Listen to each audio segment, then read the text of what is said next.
Welcome back, ladies and gentlemen, to the year 530. I'm Marcus Aurelius, and this is Total War, The Last Roman, and History. And last episode, we spoke about the early career of Belisarius, and we ended just before the Battle of Dara. Now, in our gameplay, Belisarius has recently been the victim of an assassination attempt. So while he recovers in bed, let us assume that he thinks back to this battle that he fought on the Persian frontier prior to even sailing for Africa.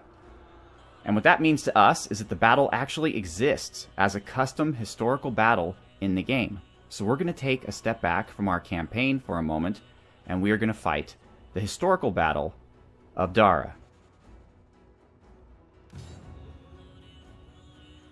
Now, this is nothing at all like the real battle in the sense that cavalry was at least half of the force that both of these empires brought to the battle. That is not represented here, where infantry is strongly represented, and the actual Eastern Roman army is pretty weird compared to what actually fought, and we'll discuss that in just a moment.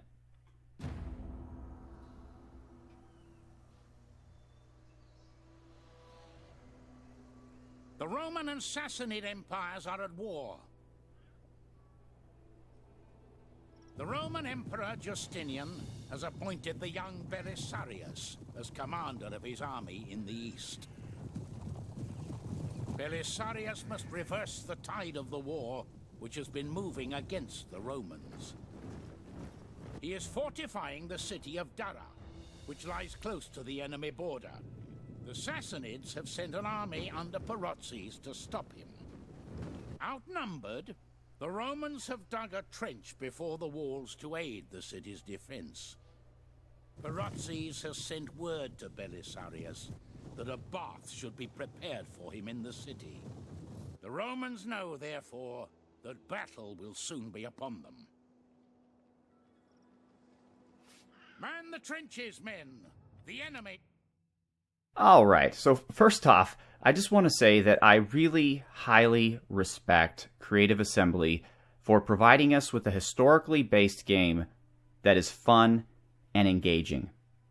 Having said that, I really feel like their history needs a lot of work. First off, the city of Dara, as I mentioned in the last episode, was fortified by Anastasius. So it's fortified. Belisarius isn't fortifying anything. They're confusing this with the battle I spoke of in the previous episode, where Belisarius was sent north of Dara to fortify another location, and the Persian army showed up and defeated the Romans and tore down the fortifications. But at this point in history, Dara is a fortified city that was not only the base of the Dux Mesopotamiae, but also, quite possibly, the Magister Militum per Orientum, which is what Belisarius was at this point. Okay, next, they mentioned that the leader of the Persian army was named Perotzes. That's what the Greeks called him. His actual name was Firuz, and I try very hard in my historical campaigns to use the names of the people, what they themselves use, and so I'm going to continue to do so. So the Battle of Dara took place in 530 AD. It was the first major victory of Belisarius, who, as we discussed in the previous episode, had already suffered a number of losses, and his only real victory was just a raid into Perse Armenia, which yielded success the first time he tried it. Dara was built by the Emperor Anastasius sometime between 505 and 507, and it was kind of located between Nisibis and Amida. So it was important because it covered the route between the Roman and the Persian quarters, I should say, of Mesopotamia. And it was, for the longest time, the only route that armies took between the two empires. Now, Belisarius had a second in command during the battle. His name was Herogenes, and this is actually the last time you're going to hear me mention him, because they don't really do much talking about him in the history, but I will note that he was there. Now, they commanded a combined force of about 25,000 men. The Persians, on the other hand, under Firuz, who was known as a Miran, which is the sole commander of the force, and he had about 40,000 troops, including the Zayadain, or the Immortals, 10,000 strong. But one thing worth noting is that a vast majority of his troops were actually poorly trained Levi conscripts. So actually, maybe the increased focus of infantry units is somewhat appropriate, though the actual battle itself didn't see infantry units fighting each other in close range battle at all, as I'll discuss, because this actual battle here is not going to be anything like the real battle at all. And so before we play it, let's talk a little bit about the historical battle. So historically, the Romans decided to fight the battle outside the city of Dara rather than go inside and defend themselves with the fortifications. This is probably because Belisarius sensed that the army the Persians were sending against him, though outnumbering him, again, was for the most part of low quality. It had some really high quality cavalry troops, but some really poor quality infantry troops. So, anywho, the Belisarius, he had the idea to utilize a system of trenches, and they looked somewhat like this. Okay, so there was a forward trench in the middle, two trenches that were parallel to it behind it, and then, oh, that's fun, and then two trenches that were perpendicular. So it formed kind of the shape like I drew. And the way things were set up behind the trenches was that the infantry was right behind the middle trench, and then behind them were small groups of cavalry. Belisarius and his guard, the Hunnish cavalry that were there with them, and then to each flank there was a larger group of cavalry. Okay? So on the right flank, the Roman right flank, there was the Byzantine cavalry, and on the left flank there was also that, but there were also 500 Herulians under Pharos, their leader, who I mentioned before was like a king. He's like a noble. He's a Herulian noble. And this is actually really, I love this guy. And I'll explain to you why in this battle he also proved really great.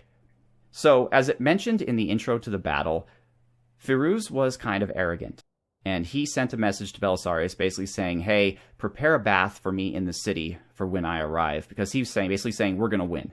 And the tenor of the war up to this point bore that out. I mean, the Persians were definitely defeating the Romans. The Persians had no respect for the Romans. The Romans didn't really have much respect for themselves. Belisarius had spent most of his time in the city of Dara training new troops because of all the infantry lost in the battles we discussed in the last episode where they pretty much lost their entire infantry. So we're dealing with a Roman army that has very poor morale at this point. They just haven't been able to catch a break. So this was kind of do or die for Belisarius. So first off, it's important to know that the Romans typically ate their meal, the Roman army, at about noon, whereas the Persians were used to having their meal a bit later. So the Persians decided they would be clever and attack later on, because they would force the Romans who were watching them to not eat their meal. And they figured since they hadn't eaten, they'll be weaker and easier to defeat. So the first action that took place in day one of this battle was that, and let me try to draw this again here. It really doesn't want me to. But the Persian left flank, the Persian right flank, the Roman left flank, they advanced. And they pushed back the Roman cavalry. So this is all cavalry, right? Remember, the Persian infantry is staying in the middle. I hadn't really drawn them out, but they're staying in the middle. And on each flank, they've got cavalry. And right now, behind the middle is the Immortals. So they push forward, and the Roman cavalry on this flank retreat. But then the Persians kind of figured out that the way the trenches are set up, there's more Roman cavalry and infantry here, so they're seeing that they're going to get flanked. So the Persians turn around and go back. This was an inconclusive action. There was very little loss of life on either side. So then what happens is the Persians, there's a soldier of the Persians who comes out, and we don't know for a fact this was true, but it is a kind of staple of warfare of the ancient world. Basically, one of the Persian soldiers came out and challenged the Romans to a one-on-one duel. And no one in the Roman army took up the call, but rather a guy named Andreas, who was a wrestling instructor, and he was actually a companion, a friend of one of the Roman generals. He was not an enlisted soldier. But he goes out there, and he slays this Persian soldier in one-on-one combat. So the Romans, of course, their morale has been bolstered, the Persians has been reduced. But then another Persian, this time a more experienced one, comes out and challenges the Romans once again to a one-on-one conflict. And the commander, whose friend Andreas was, basically told him, no, I forbid you from going out there again. But Andreas does it anyways. And in the charge, both he and the Persian are unhorsed, but just like the first time, Andreas wins the battle. So right now the Persians are just devastated, their morale is low, the Romans are bolstered by this action, they're cheering. So the Persians, they decide, you know what, we're just gonna go back to our camp for the day, and we'll start this battle again the next day. And that was day one of the Battle of Dara. Actually kind of boring. So okay, on day two, what took place is the Persians were reinforced with another 10,000 men from the city of Nisibis.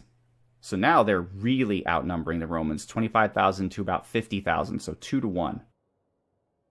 The battle began with an exchange of missile fire. And the Persians had a lot more ranged troops, so they were shooting a lot more arrows, but the Romans had the benefit of the wind that was blowing in the face of the Persians. So there were casualties on each side, but the Persians were not as dominant as they would have expected to be. So in the meantime, overnight, Pharos and his 500 Herulians had an idea, and he came to Belisarius and said, hey, there's this big hill right here.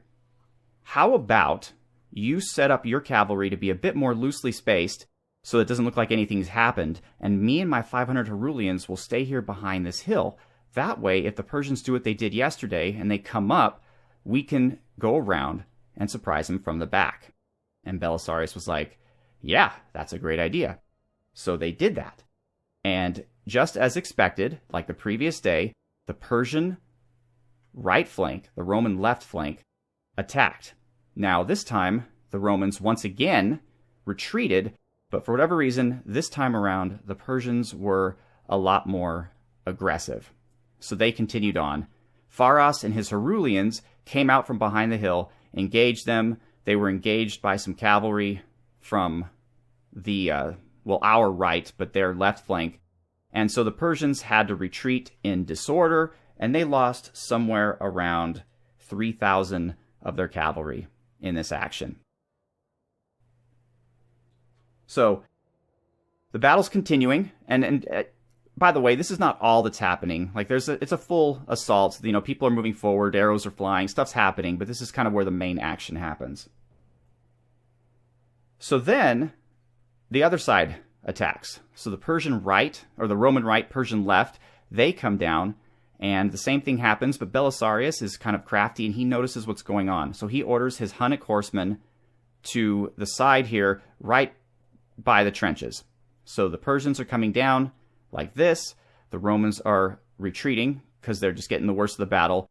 But then the Persians, and by the way, this time the Persians are backed up by their immortals, and one of their commanders, a gentleman by the name of Barasmanes. And I don't know if I'm pronouncing that right, but Barasmanes. And so this time, however, the Persians pursue.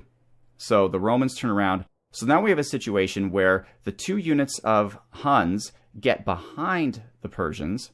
Okay, the Roman cavalry is over here to their right, our left, their right.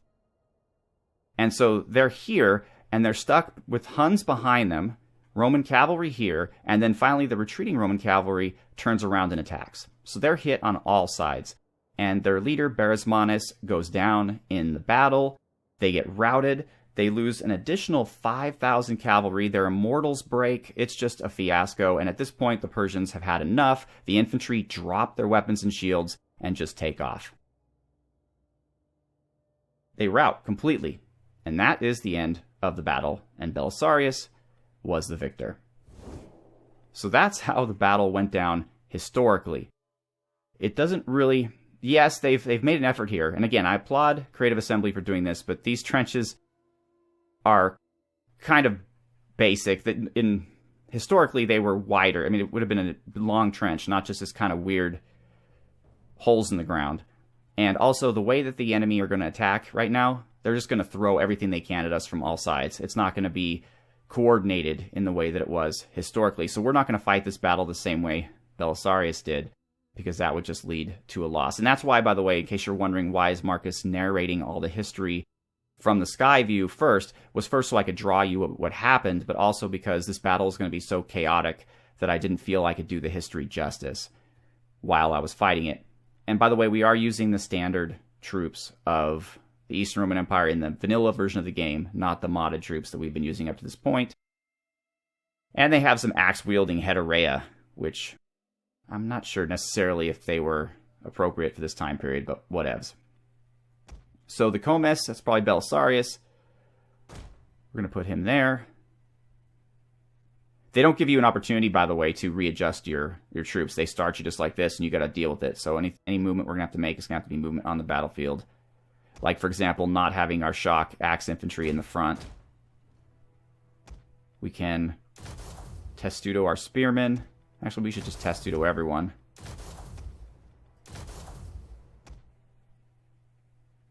Okay, the mercenary Bosporan warriors. Really? Okay. We're going to send them back as best we can.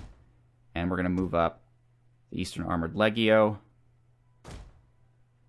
and another group of spearmen to get the flank. And I guess we'll start like that, see how that goes. Okay, they're moving kind of quickly, so that's good. We do have two units of... a unit of slingers and a unit of levis amaturi. And we have a bunch of cavalry. Oh, some Sagittari. Okay, now once again, the battle was not fought anywhere near the city. It was outside the city, but it wasn't so that you could have backup troops sitting on the walls. Let's see.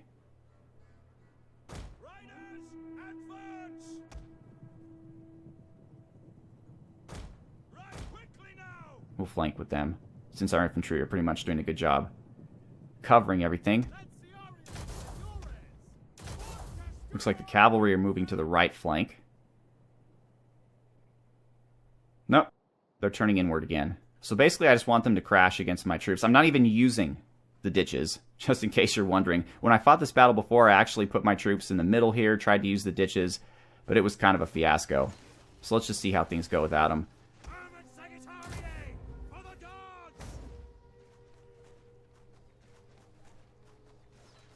So they're going to slam right into my swordsmen. A few of them are going to get through, but not enough. And we'll take that. We'll take their cavalry charge in our testudo any day of the week.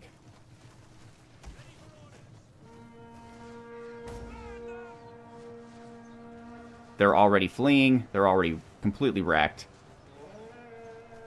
Can our archers get their mounted? Yeah, that's what we should go for. So I want to reiterate that this is nothing at all like the real battle.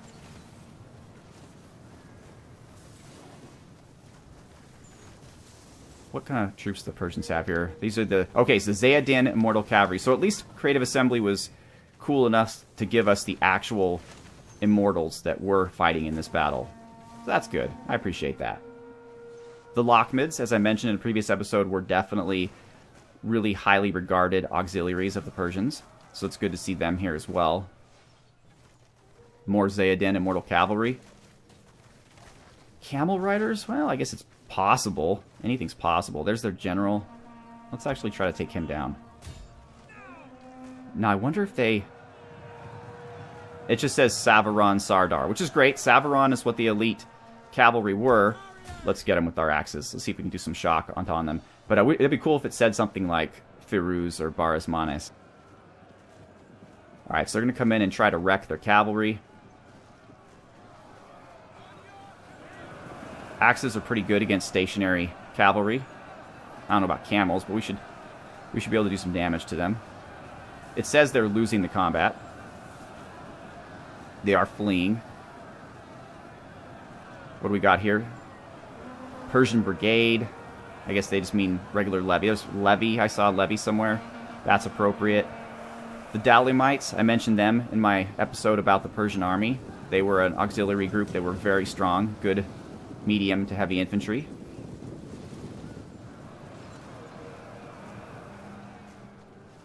So our Hetarea are not exactly meant to hold a line, but we're getting them with arrows. So we're doing pretty well in that respect. Our cavalry really hasn't been able to come in to this battle at all because they have additional troops here helping them out. At this end, though, they're pretty weak. Let's go over here. All right, they're sitting their commander out, which honestly is probably pretty wise for them.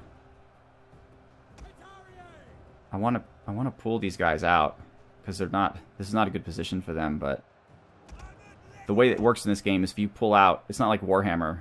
If you pull out, you basically get slaughtered. So once you're committed, you are committed.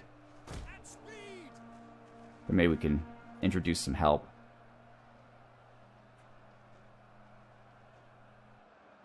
All right, how are things going here? Well, the Persian Brigade are doing okay against our Legio. Let's see if we can't go around them. I know that will present the back of this unit to these guys. But we'll see what we can do. I mean, they're getting shot at by the slingers anyway, the hurlers. So we might as well just try to get them from behind. You guys, are you capable of even hitting these guys? That would be nice if you could. Maybe go over there. Let's pull up our middle. Come on. Advance, guys. There we go. And now let's just try to hit him from here. These guys are engaged. We're still just pelting them with fire arrows, which is hurting their morale. Though, again, their general's sitting there nice and pretty. What do we have here exactly? Excubatores? You know, I like their chances against the general. Let's see if we can't get these guys around them. I'll have to micro them a little bit, but that's okay.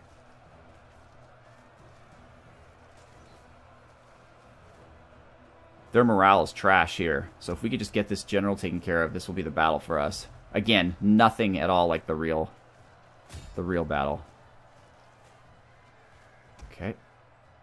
Let's just skirt around them. Kind of scare them a little bit, though watch out for those skirmisher units with the spears. Actually, let's just go around the front of the city. Oh, these guys just sitting around. Let's not do that. Let's go forward. All right, we've engaged them, and we are dealing them a harsh blow. Holy moly, we are just tearing them apart, actually. We got him. All right, here comes Spearmen. Get the Excubatories out of there. These guys will go after the hurlers. And now these guys are going to just do a little bit of hammer and anvil. It is one of my favorite strategies. Hopefully, guys.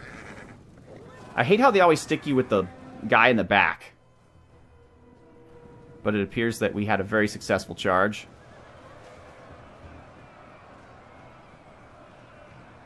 They're attacking over here now with these guys. To no avail. Let's move our Bosporan warriors up. No, not the Leves Amatare. Well, I guess we could use them. Let's see if we can chase after those guys. Alright, let's get the Excubatares out of there. Here's our cavalry here that we're chasing after the hurlers. Why don't you do that with maybe some speed?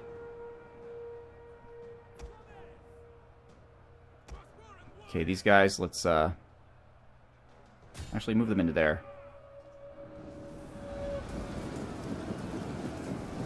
Yeah. This poor levy Persian infantry is no match for trained Roman soldiers. Although I appreciate less jumping and cheering and more fighting, guys. There's some Sogdian warriors over here who could use some attention. Did we lose our unit of... Yeah, we did. We did lose the one unit, but that's okay. They did their job. They did their duty for Rome. Alright, let's move these guys up and around.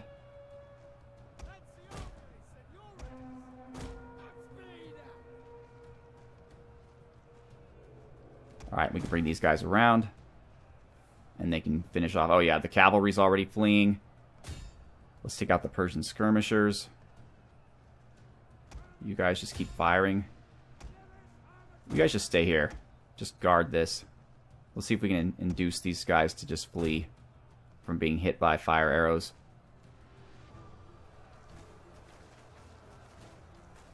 Alright, I think you guys are actually doing more harm to us than good now. You're hitting our own guys. Yeah, look at their... I bet you our friendly fire was pretty brutal in this particular theater of the battle. So now these guys are just sitting here getting pot-shotted by archers. Let's get our slingers over there too.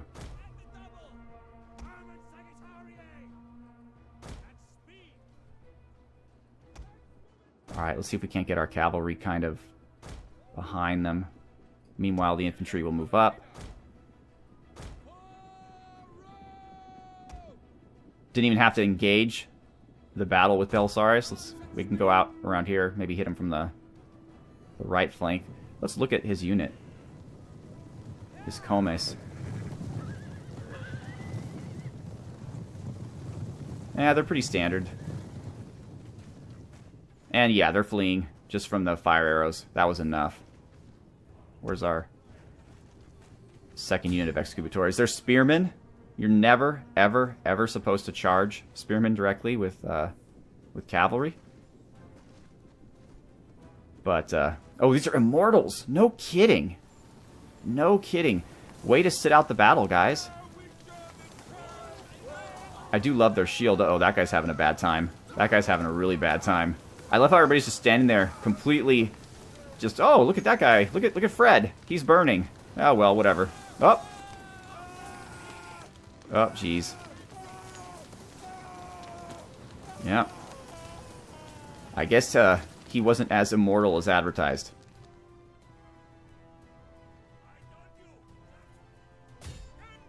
Where's Belisarius? Are we out of arrows? Is that why you've stopped firing? No, you've... Oh, yeah, you are. Oh, well. Alright, immortals. You're about ready to get a Roman cavalry sandwich going on. I love the shields, though. I have to say, these shields are really cool. They're very cool. Are you guys tired? What's going on? Why are you going so damn slow?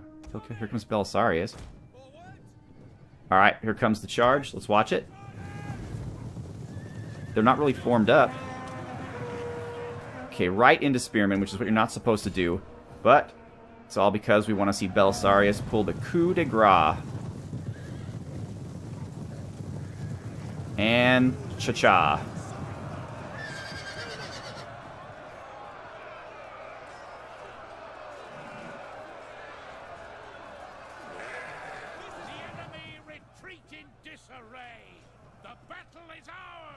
So you guys might be immortal, but we are victorious. This is your day.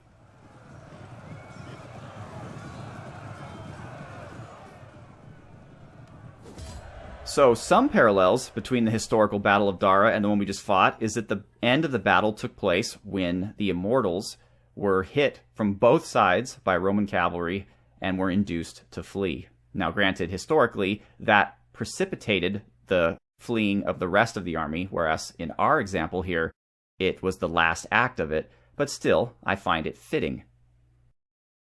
So before we go, I just want to reiterate that this was the first solid victory of the Romans against the Persians in quite a long time, and it changed the game, so to speak. The Persians at this point were greatly demoralized. The Romans were like, holy crap, we can actually win battles. Again, in any warfare, in any time period, but especially in this time period when a lot of your soldiers are fresh recruits, it's just a different world.